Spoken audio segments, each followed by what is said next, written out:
नमस्कार। आकाशवाणी जयपुर अजमेर से प्रस्तुत हैं प्रादेशिक समाचार।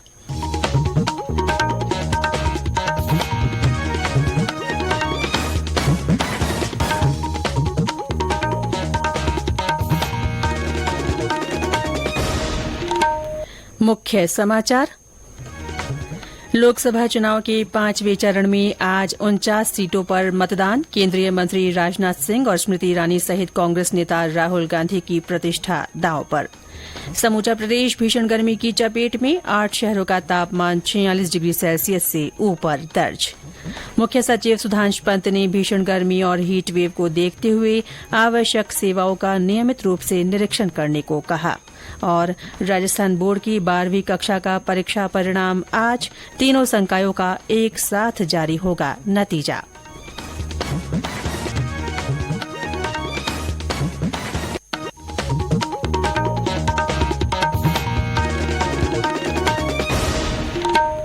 समाचारों के साथ मैं रितिका गुप्ता और अब समाचार विस्तार से।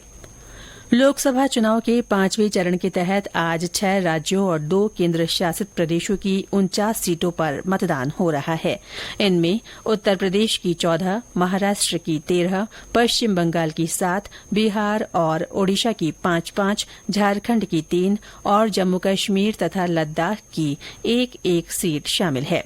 इस चरण में कई मंत्रियों और सांसदों सहित 695 उम्मीदवार मैदान में हैं। इनमें केंद्रीय मंत्री और भारतीय जनता पार्टी के वरिष्ठ नेता राजनाथ सिंह, स्मृति ईरानी, पीयूष गोयल, कांग्रेस नेता राहुल गांधी और केएल शर्मा, नेशनल कॉन्फ्रेंस के उमर अब्दुल्ला तथा लोक जनशक्ति पार्टी रामविलास गुट के चिराग पासवान शामिल हैं। समूचा प्रदेश भीषण गर्मी की चपेट में है। कल 8 शहरों का तापमान 46 डिग्री सेल्सियस से ऊपर दर्ज किया गया।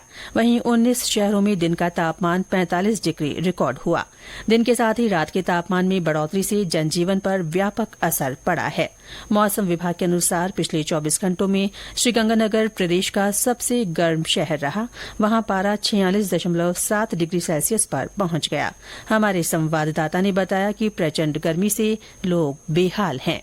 गर्मी का असर लगातार बढ़ता जा रहा है। दिन भर चलने वाली गर्म हवाओं के चलते लोगों का जीना मुहाल है। रविवार को एक बार फिर श्रीगंगानगर 46.7 डिग्री तापमान के साथ प्रदेश में सबसे गर्म रहा। लगातार पड़ रही भीषण गर्मी और धूप की तेज तपिश के चलते जिला अस्पताल में रोगियों की संख्या में इजाफा हुआ है। इसी को देखते हुए प्रशासन ने लोगों को दोपहर के समय अति आवश्यक काम होने पर ही घरों से निकलने की सलाह दी है। जितेंद्र शर्मा, आकाशवाणी समाचार, श्रीगंगानगर।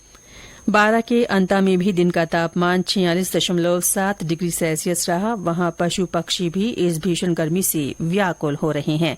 और ब्यौरा हमारे संवाददाता से। रविवार को 12 जिला मुख्यालय समेत संपूर्ण जिले में तापमान अधिक रहा, जिससे आमजन को खासी परेशानी झेलनी पड़ी। तो वहीं लू के थपेड़ों के चलते सड़कों पर कर्फ्यू जैसे हालात रहे हैं। रविवार को जिले के अंता क्षेत्र का तापमान 46 डिग्री के पार रहा, तो वहीं जिला मुख्यालय का तापमान 45 डिग्री के आसपास रहा। इस प्रकार संपूर्ण जिले का अधिकतम तापमान 46 डिग्री व न्यूनतम तापमान 32 डिग्री सेल्सियस आंका गया। तेज गर्मी के चलते जनजीवन खासा प्रभावित रहा और कई स्थानों पर पेयजल की किल्लत भी देखने को मिली। नागर, आकाशवाणी समाचार 12।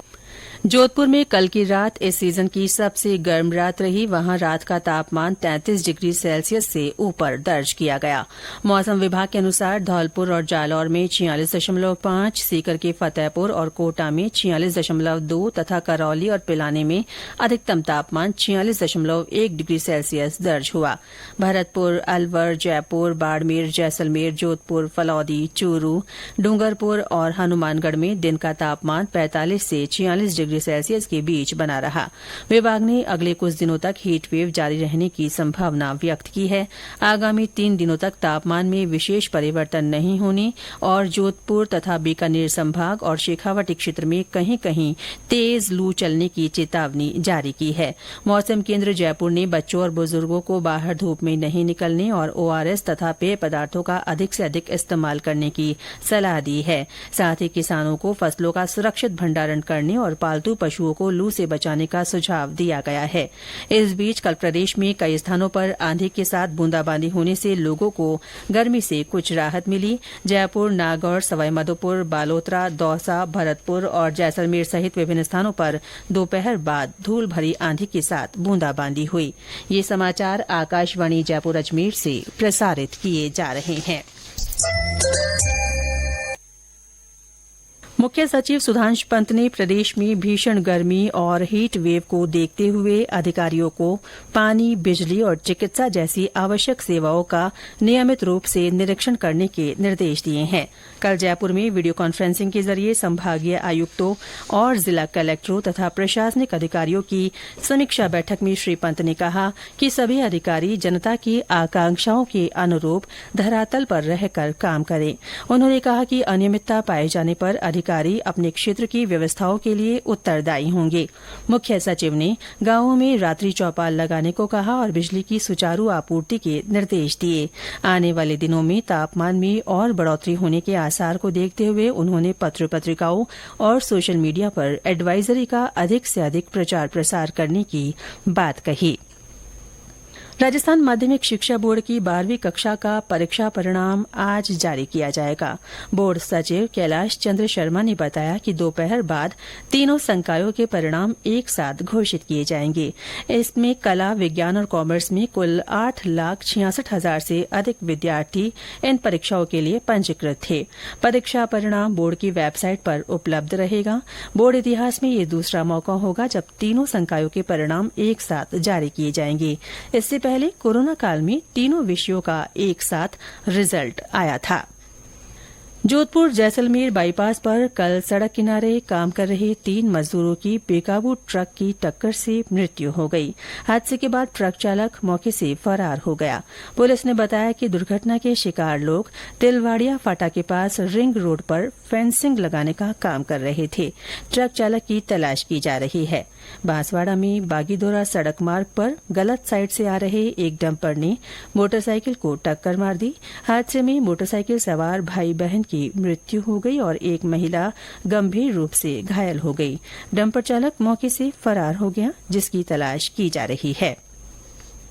जोधपुर में बिना नंबर प्लेट और काली फिल्म लगे वाहनों के खिलाफ पुलिस की ओर से विशेष अभियान ऑप्स अनामिका चलाया जा रहा है।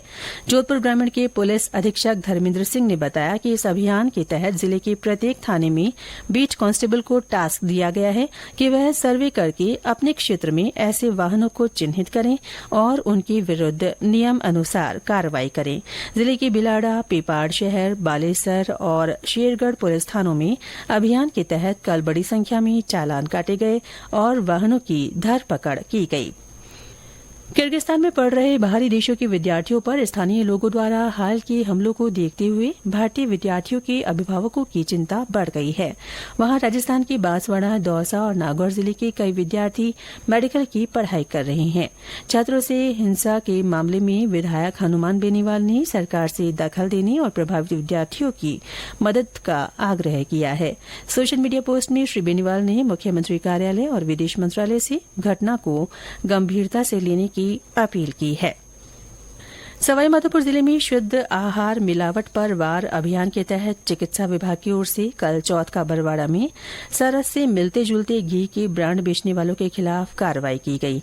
इस दौरान 116 लीटर घी जब्त किया गया। खाद्य विभाग की टीम ने घी का सैंपल जांच के लिए भिजवाया है। सहकारी दुग्ध उत्पादन संघ उरमूल ने बीकानेर में नागरिकों को शुद्ध दूध उपलब्ध कराने और मिलावटी दूध के खिलाफ विशेष अभियान शुरू किया है। इसके तहत शहर के मोहल्लों और बस्तियों में दूध की जांच की जा रही है और मिलावट पाए जाने पर अधिकारियों को अवगत कराया जा रहा है। और अंत में मुख्य समाचार एक बार फिर। लोकसभा चुनाव के 5वें चरण में आज 49 सीटों के लिए मतदान हो रहा है। केंद्रीय मंत्री राजनाथ सिंह और स्मृति ईरानी सहित कांग्रेस नेता राहुल गांधी की प्रतिष्ठा दांव पर है। समूचा प्रदेश भीषण गर्मी की चपेट में है। 8 शहरों का तापमान 46 डिग्री सेल्सियस से ऊपर दर्ज किया गया। मुख्य सचिव सुधांशु पंत ने भीषण गर्मी और हीट वेव को देखते हुए आवश्यक सेवाओं का नियमित रूप से निरीक्षण करने के अधिकारियों को निर्देश दिए हैं। और राजस्थान बोर्ड की 12वीं कक्षा का परीक्षा परिणाम आज जारी होगा। तीनों संकायों के नतीजे एक साथ आएंगे। इसके साथ ही प्रादेशिक समाचार बुलेटिन समाप्त हुआ। नमस्कार।